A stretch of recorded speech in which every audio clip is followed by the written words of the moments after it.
Salut, si vous ne comprenez pas ou ne comprenez plus, l'émission qui vous fera comprendre ce que vous n'avez jamais compris. Aujourd'hui, Delphine, le chocolat. Aujourd'hui, nous sommes dans une chocolaterie et c'est Monsieur Mac qui a bien voulu nous accueillir. Bonjour monsieur, combien de sortes de chocolat avez-vous dans votre chocolaterie? Bonjour, environ 120 variétés. Vous les produisez vous-même? Non, c'est une franchise. On les fait venir de Belgique et également de France. Ah d'accord. Et connaissez-vous les vraies origines du chocolat? Oui, bien sûr, c'est l'Amérique du Sud, on le doit à Christophe Colomb. Nous avons un connaisseur. Alors maintenant, tout de même un peu d'histoire. Action! La culture du cacaoyer remonte a priori aux Mayas qui le considéraient comme un arbre sacré. Les Aztèques tirent des fèves de cacao, une boisson épaisse et mousseuse, réservée aux dignitaires et consommée pour ses vertus nourrissantes, toniques et aphrodisiaques.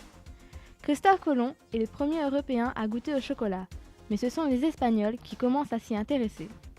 Cortés expédie les premières cargaisons de chocolat en 1528. L'aristocratie espagnole est séduite. En 1659, un certain David Chelou ouvre une entreprise de chocolat rue de l'Arbre Sec à Paris. Par la suite, le chocolat se répand dans toute l'Europe.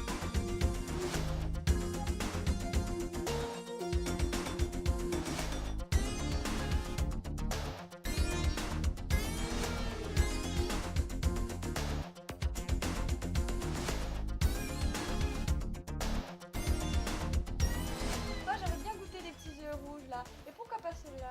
Oh les chocolats. Bon, Delphine, il faudrait qu'on enchaîne. Hein.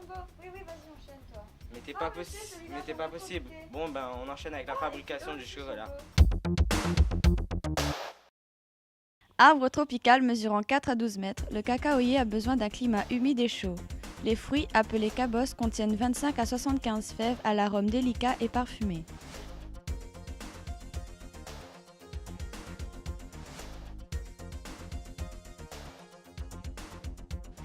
La récolte ou cueillette se pratique toute l'année dans certaines régions.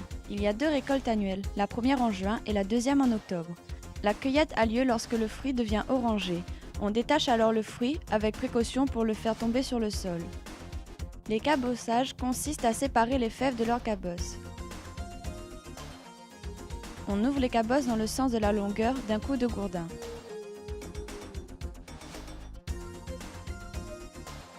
La fermentation. Une fois les fruits ôtés de leur carapace, ils sont entassés sous des feuilles de bananier ou dans des caisses de bois afin de les laisser fermenter pendant 1 à 7 jours selon les variétés. Si la fermentation n'est pas bien faite, l'arôme typique du cacao ne peut pas se développer. Le séchage. Une fois fermentées, les fèves sont séchées afin de ramener leur taux d'humidité de 60 à 7%. Nettoyées, les fèves sont mises en sac de jute, pesées et classifiées et attendent leur expédition. Le nettoyage est la première étape en usine. Il sert à éliminer tous les corps étrangers. On utilise un tamis oscillant qui élimine ficelles, fèves doubles, pierres. Le concassage permet de casser l'enveloppe de la fève et de la séparer de son amande, dite gruée. Les fèves sont alors projetées à grande vitesse sur une plaque métallique. Le grué est alors prêt pour la torréfaction. La torréfaction permet de développer la plénitude de l'arôme du cacao ainsi que la couleur. Cette étape est très importante. Le grué est rôti très lentement durant 40 minutes à une température de 135 degrés environ. L'amertume de son goût est atténuée à ce moment de la fabrication. La mouture permet de broyer les grués torréfiés afin d'obtenir la pâte de cacao, connue sous le nom de liqueur de cacao. Sous l'influence de la pression et de la température, le grué, riche en beurre de cacao, devient liquide. Le mélange sert à mêler les ingrédients entre eux.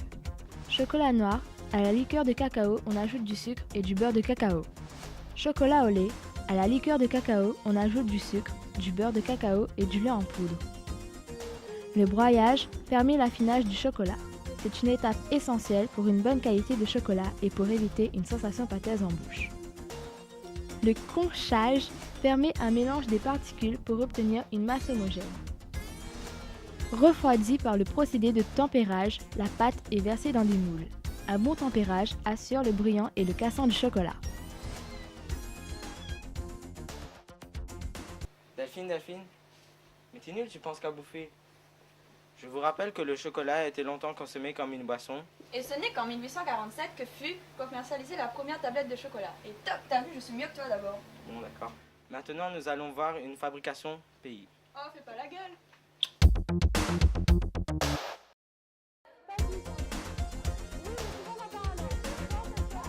Ils sont tous en train de regarder, de passer dans un tunnel de préchauffage pour les mettre à la même température que le chocolat, du 45-50 degrés. D'accord? Ça se forme en 3 parties. On va faire d'abord la coquille, on met le fourrage et on va fermer la tablette. Donc il y a un premier remplissage, un premier passage de chocolat pour effectuer la coquille.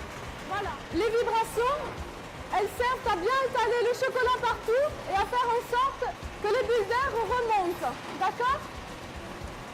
On retourne un petit peu le moule pour faire tomber le circuit de chocolat liquide.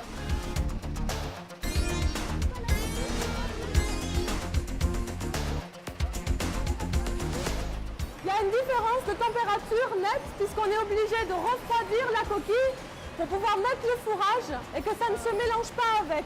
D'accord? C'est le fourrage, le fameux fourrage, il a été mis là-dedans et il sort maintenant bien au-dessus de chaque petit carré.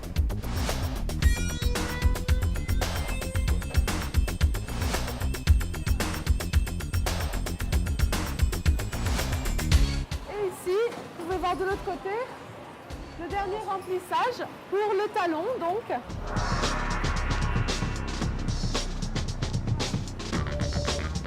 Donc ici, vous voyez les vibrations avant de rentrer dans le frigidaire.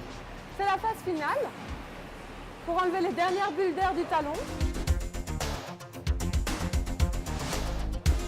Et là, vous remarquez qu'ils rentrent tous dans une armoire bien spécifique, c'est le frigidaire. C'est la phase finale pour un bon refroidissement du chocolat. Donc regardez, ce sont des moules en polycarbonate, c'est rigide mais assez souple quand même pour être bien démoulé comme des glaçons.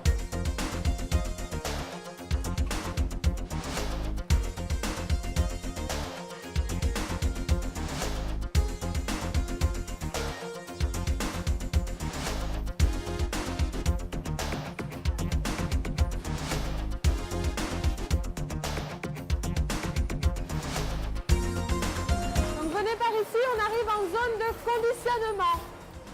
conditionnement. Conditionnement, emballage, c'est pareil, voilà. Donc on fait tout un premier emballage en aluminium.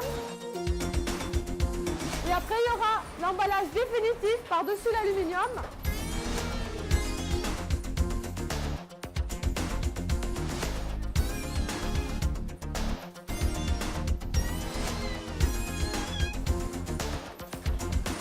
Avec le papier définitif comme ça, voilà.